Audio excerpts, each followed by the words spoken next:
नमस्कार, मैं श्रेया शुक्ला। आप देख रहे हैं देश का सबसे भरोसेमंद digital channel Vicky news. Uttar Pradesh के मथुरा में भगवान श्री कृष्ण की जन्मभूमि पर विवाद है और विवाद कोर्ट में भी है। मथुरा में श्री कृष्ण जन्मभूमि विवाद काफी पुराना है। विवाद 13.37 एकड़ जमीन पर मालिकाना हक से जुड़ा हुआ है। 12 अक्टूबर 1967 को श्री कृष्ण जन्म स्थान सेवा संस्थान ने शाही मस्जिद ईदगाह ट्रस्ट के साथ समझौता किया था। इस समझौते में 13.7 एकड़ जमीन पर मंदिर और मस्जिद बनाने की बात हुई थी। बता दें कि श्री कृष्ण जन्म स्थान के पास 10.9 एकड़ जमीन का मालिकाना हक है और 2.5 एकड़ जमीन का मालिकाना हक शाही ईदगाह मस्जिद के पास है। हिंदू पक्ष का कहना है कि शाही ईदगाह मस्जिद को अवैध तरीके से कब्जा करके बनाया गया है। इस जमीन पर उनका दावा है, यानी कि हिंदू पक्ष का दावा है।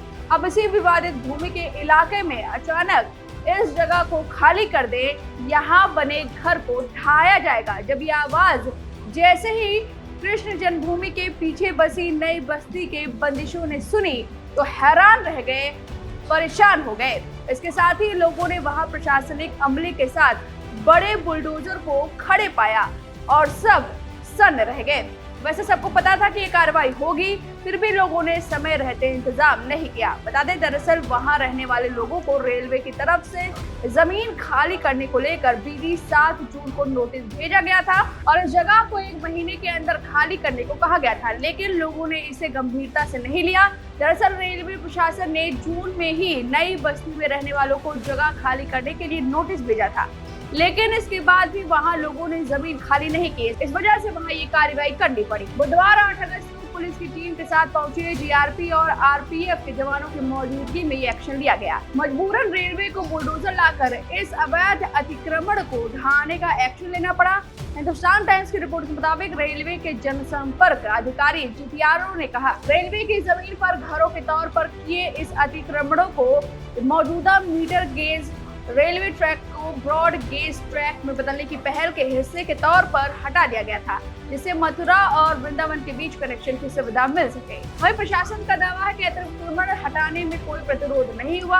हालांकि नई बस्ती के नाम से जाने जाने वाले इस क्षेत्र के कुछ लोगों का आरोप है कि यह कार्रवाई दहशत और खौफ पैदा करने के लिए की गई है। इस मामले में बस्ती में रहने वाले याचिकाकर्ता 67 साल के याकूब ने तर्क दिया कि रेलवे के पास चल रही कानूनी कार्यवाही के कारण रेलवे ट्रैक के किनारे लगभग 200 घरों को तोड़ने का अधिकार नहीं है। उन्होंने बताया, हमारे पूर्वजों ने 1888 में ब्रिटिश औपनिवेशिक काल के दौरान रेलवे को इस शर्त के साथ जमीन दी थी कि यदि इसका इस्तेमाल नहीं किया गया तो इसे वापस कर दिया जाएगा। हैरानी की बात यह है कि रेलवे ने जिस जमीन पर अपना दावा किया है उसके बारे में विस्तृत जानकारी नहीं दी है। इस दौरान वहाँ के लोग जमीन के मालिकाना हक की बात भी कहते हैं।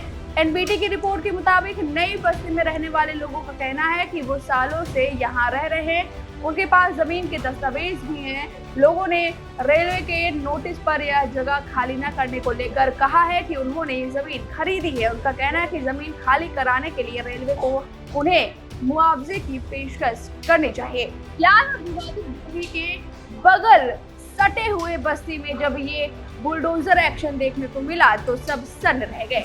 फिलहाल इस खबर पर आप क्या राय है, कमेंट करके जरूर बताएं। वीके न्यूज, राष्ट्र के नाम।